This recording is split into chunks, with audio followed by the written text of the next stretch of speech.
Hello guys, welcome back to our channel. मैं दिलनशी आरजू और आप लोगों के लिए बहुत ही ज़्यादा अवेटेड, बहुत ही ज़्यादा रिक्वेस्टेड वीडियो लाया गया है, जिसके लिए बहुत बच्चों को रिक्वेस्ट आ रहा था कि एमए हिस्ट्री पे इंटरव्यू कीजिए, एमए हिस्ट्री पे इंटरव्यू कीजिए। एमए हिस्ट्री से बहुत सारे डाउट्स हैं, क्या क्वेश्चन होता है, किस पोर्शन से क्वेश्चन पूछे जाते हैं, क्या सिलेबस होता है, किस पैटर्न में होता है, कितने लैंग्वेजेस में हम सब्जेक्टिव को लिख सकते हैं और कितने मार्क्स का पेपर होगा, कट ऑफ क्या होगी, एलिजिबिलिटी क्या होगी, क्या सिर्फ बीए हिस्ट्री वालों को ही एलिजिबल करार दिया जाता है या फिर और डिपार्टमेंट या और ग्रेजुएशन डिग्री वालों को भी परमिशन है इस पेपर को देने की। तो सारी चीज़ों को जानने की कोशिश करेंगे हम इस वीडियो में। चलिए मिलते हैं वीडियो में।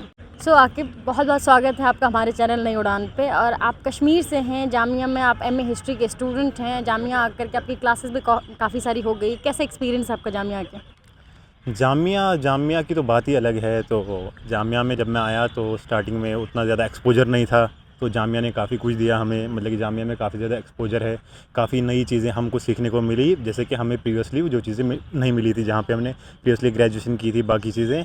लेकिन जामिया ने हमको एक एक्सपोजर दिया और साथ साथ में हमारे में काफ़ी ज़्यादा एक इजाफा करा। मतलब कि एकेडमिकली जो यहाँ पे डिपार्टमेंट है काफ़ी ज़्यादा अच्छा है और हमारे जो टीचर्स हैं वो भी काफ़ी सपोर्टिव हैं। बस यही जामिया है।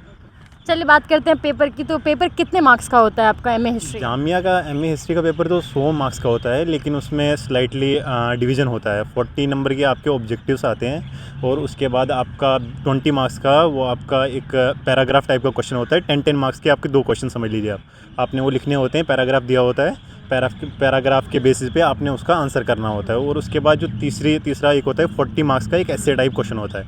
मतलब आपको 10 क्वेश्चन दिए जाएंगे, उनमें से आपको कोई एक क्वेश्चन करना है उनमें से। हाँ, वो 10 मतलब आपके जो 10 क्वेश्चन में से कोई एक क्वेश्चन 40 मार्क्स का होता है। 40 मार्क्स का। और आपका जो सिलेक्शन जो मेनली होता है वो आपको उसी बेसिस पे होता है। मतलब कि ऑब्जेक्टिव जो होते हैं जामिया के काफ़ी ज़्यादा डिफ़िकल्ट होते हैं, ऑब्जेक्टिव का लेवल काफ़ी ज़्यादा ऊपर होता है। लेकिन आप अगर उसके बाद ये चीज़ देखेंगे कि जो सब्जेक्टिव चीज़ें हैं, तो सब्जेक्टिव में आप अच्छा कर सकते हैं। अगर आपने अच्छे से मतलब बुक्स वगैरह पढ़ी तो आप बेहतर कर सकते हैं और आप जामिया में आ सकते हैं और अगले साल आप जामिया के एक अच्छे स्टूडेंट बन सकते हैं।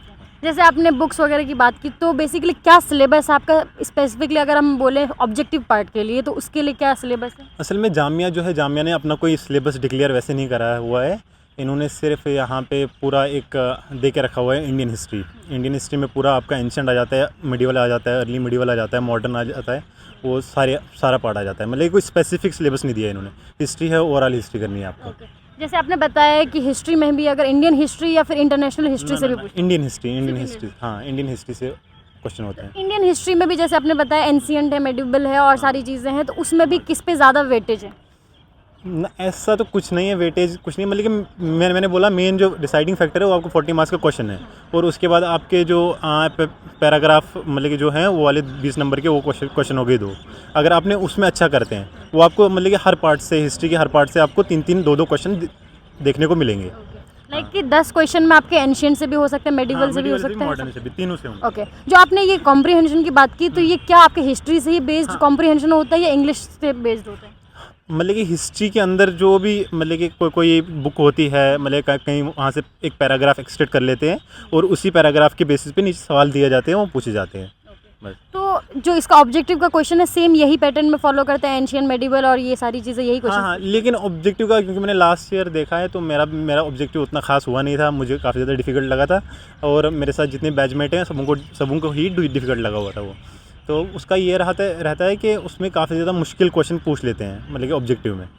हाँ, करंट अफेयर्स पूछते हैं दोनों किसी पोर्शन? करंट अफेयर्स नहीं, लेकिन एक क्वेश्चन पिछले साल शायद से पूछा था, गूगल की एस्टेब्लिशमेंट से शायद से पूछा था, मुझे पूरा एग्जैक्टली याद नहीं क्या था, लेकिन एक शायद से हो सकता है। लेकिन वो जामिया की हिस्ट्री से पूछते हैं कुछ? जामिया की हिस्ट्री से नहीं उतना। हाँ, मतलब कि पूछ सकते हैं। अगर आप 1920 का जो नॉन कॉपरेशन मूवमेंट वगैरह होगा तो वहाँ पे जामिया का जिक्र आएगा, तो ऑब्वियस सी बात है कि आपको वो चीज़ पता होगी। जब आप हिस्ट्री से जाएंगे, मॉडर्न इंडिया की हिस्ट्री पढ़ेंगे तो आपको वो चीज़ मिल जाएगी।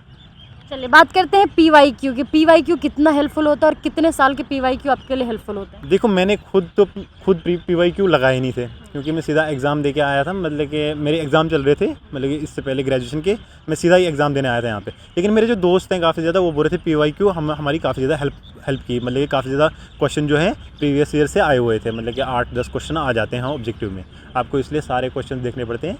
लेकिन पर्सनली मैंने पीवाईक्यू नहीं देखे थे। फिर भी आपके हिसाब से, सजेशन के हिसाब हाँ, से, मतलब कि कितने साल के देखने चाहिए? मतलब कि जितने आपको मिल जाएँ उतने देख लो यार। पूरा जो सिलेबस होता है वो इंडियन हिस्ट्री से, वो 10 क्वेश्चन पूछे जाते हैं वो इंडियन हिस्ट्री से ही पूछा जाता है, या आपके पास ऑप्शन है कि उसमें वर्ल्ड हिस्ट्री के क्वेश्चन होंगे, आपको अटेम्प्ट करना है या नहीं करना है, या हाँ, मतलब कि उसमें हो सकता है, मतलब कि जैसे वर्ल्ड वार वगैरह पे के ऊपर क्वेश्चन पूछ लेता है मैंने, क्योंकि देखा था कहीं पे, शायद से कोई बोल रहा था मेरे को। हाँ, पूछ सकते हैं वहाँ पे वर्ल्ड वार से, मतलब मेजर जो भी हिस्ट्री के टॉपिक्स है ना, जैसे आपको एंशंट हिस्ट्री में आपके ऊपर आ जाता है आर्यन इन्वेजन, उसके ऊपर, और उसके बाद जो दूसरा आता है फ्यूडलिज्म डिबेट है आपके अंदर एंशंट के अंदर, उसके ऊपर मेन क्वेश्चन आ सकता है। उसके बाद मॉडर्न के अंदर है कम्युनलिज्म, एक मेजर टॉपिक है, उसके ऊपर भी क्वेश्चन आ सकता है। अब जैसे कि मिडिवल में इक़्तिदारी मनसबदारी, ये चीज़ें, इनके ऊपर भी मेजर क्वेश्चन आ सकते हैं।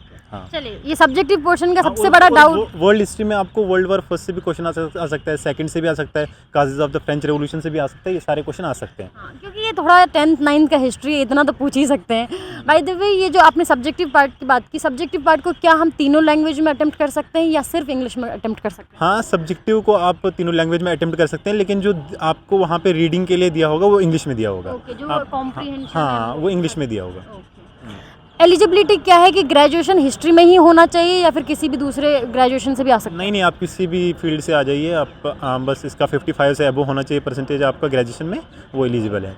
अब बात करते हैं तैयारी की। तैयारी आपने कहाँ से की, या फिर अपकमिंग एस्पिरेंट्स को कहाँ से तैयारी करनी चाहिए, क्या पढ़ना चाहिए या क्या वीडियोस देखने चाहिए, बुक्स वगैरह कुछ भी आप बता सकते हैं? मैंने असल में जो पढ़ा हुआ था, मेरा ग्रेजुएशन के लेवल में, मेरा ऑनर्स है, हिस्ट्री ऑनर्स है मेरा, तो मैंने ग्रेजुएशन लेवल पे जो पढ़ा था उसी ने मेरे को हेल्प की यहाँ पे एंट्रेंस क्रैक करने में। बट जो लोग ग्रेजुएशन हिस्ट्री में नहीं किए हुए उनके लिए क्या सजेशन होगा? मतलब ये जो लोग ग्रेजुएशन हिस्ट्री में नहीं किए, उन्हें चाहिए कि वो एंशंट भी पढ़ लें, मिडिवल भी पढ़ लें और मॉडर्न भी पढ़ लें। और मेरा मानना ये है कि अगर वो इनमें से जो उनका 40 मार्क्स का जो एस्से है वो किसी एक जगह से तैयार कर ले, क्या मतलब या तो एंशंट ही पकड़े या मिडिवल ही पकड़े या मॉडर्न ही पकड़े, जितने भी बड़े बड़े टॉपिक हैं वो सारे पढ़ लें।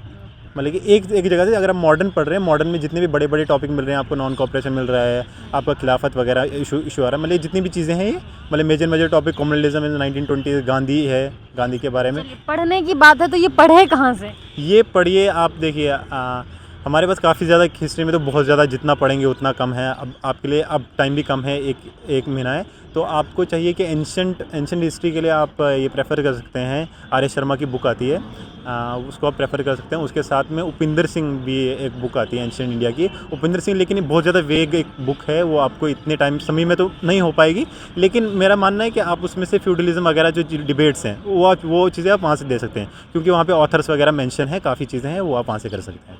अगर बात करें इसके सिलेक्शन के बाद एक काउंसलिंग प्रोसीजर होता है, तो उसमें क्या करना होता है, हमें कैसे अपनी काउंसलिंग करनी होती है, क्या सब्जेक्ट चूज़ करने होते हैं, क्या बता सकते हैं? हाँ, आपका जब एक बार सिलेक्शन हो जाएगा, फिर आपका लिस्ट आ जाएगा। लिस्ट के बाद आपको बोला जाएगा कि आपको इस डेट को रिपोर्ट करना है यहाँ पे, अपने जितने भी डॉक्यूमेंट्स हैं, वो माइग्रेशन वगैरह सारे डॉक्यूमेंट्स। अब ऐसा नहीं है कि वो बोलेंगे आपको उसी दिन लेके आइए। अगर आपको टाइम भी लगता है, कुछ आपका रिजल्ट वेटेड है या आपका माइग्रेशन नहीं है, तो उसके लिए आपको फर्दर टाइम दिया जाता है काफ़ी ज़्यादा। तो फिर वैसे काउंसलिंग होती है, फीस वगैरह आपको भरनी पड़ती है, फिर आप जामिया के स्टूडेंट। नहीं, सब्जेक्ट चूज़ करने के लिए भी आता है ना, क्या मॉडर्न हिस्ट्री में जाना चाहते हैं? मतलब कि यहाँ पे असल में हमारे जामिया में एंशंट नहीं है, अब स्पेशलाइजेशन, क्योंकि मास्टर्स में आके आपके पास स्पेशलाइजेशन हो जाती है कि एंशंट, मिडिवल, मॉडर्न, लेकिन हमारे यहाँ पे एंशंट अभी है नहीं, तो हमारे यहाँ पे सिर्फ मिडिवल और मॉडर्न है। तो आप मिडिवल या मॉडर्न में से किसी एक सब्जेक्ट को चूज़ कर सकते हैं। तो अपने प्रेफरेंसेस पे मिलते हैं या मार्क्स के बेसिस पे मिलते हैं? नहीं, आप जो पहले आएगा, मतलब कि जैसे सिलेक्शन फर्स्ट लिस्ट में, first come, हाँ, फर्स्ट कम फर्स्ट सर्विस। चलिए, अब 1 महीना बच गया है, आप अपनी तैयारी में से, अपने निचोड़ में से क्या सजेस्ट करना चाहेंगे अपकमिंग एस्पिरेंट्स को, क्या करना चाहिए इस 1 महीने में उनको? 1 महीने में उन्हें ये करना चाहिए कि तैयारी ठीक ठाक कीजिए और अच्छे से पढ़िए यार, वो जो भी पढ़िए समझ के पढ़िए, मतलब ये चीज़ों को अच्छी तरीके से समझिए। अगर कम ही पढ़ रहे हैं, लेकिन चीज़ों को समझिए, क्योंकि कल को जो आंसर आएगा आपको वहाँ पे, आपकी जो समझ होगी, आप उससे जो लिखेंगे तभी आपका वो सिलेक्शन हो जाएगा इजीली। अब कोई मगअप करना, चीज़ों को याद रखना, रिमेंबर करना, वो नहीं चलता है, क्योंकि आपको टाइम भी कम मिलता है और आपको लिखना भी होता है और सारी चीज़ें लिखनी पड़ती है। तो इसलिए आपकी समझ ज़रूरी है, हिस्ट्री को लेके आपकी कितनी समझ है, और आप इजीली इंशाल्लाह यहाँ का एग्ज़ाम क्रैक कर लेंगे। चलो, thank you so much Aqib आपका कि आप हमारे चैनल पे आए, इतने अच्छे इंपॉर्टेंट क्वेश्चंस का आपने आंसर किया, और बहुत सारे अपकमिंग एस्पिरेंट्स को इससे बहुत हेल्प मिलेगा। Thank you so much once again. Thank you, आपका भी बहुत बहुत शुक्रिया कि आपने मुझे मौका दिया यहाँ पे आने का, और क्या। Thank you.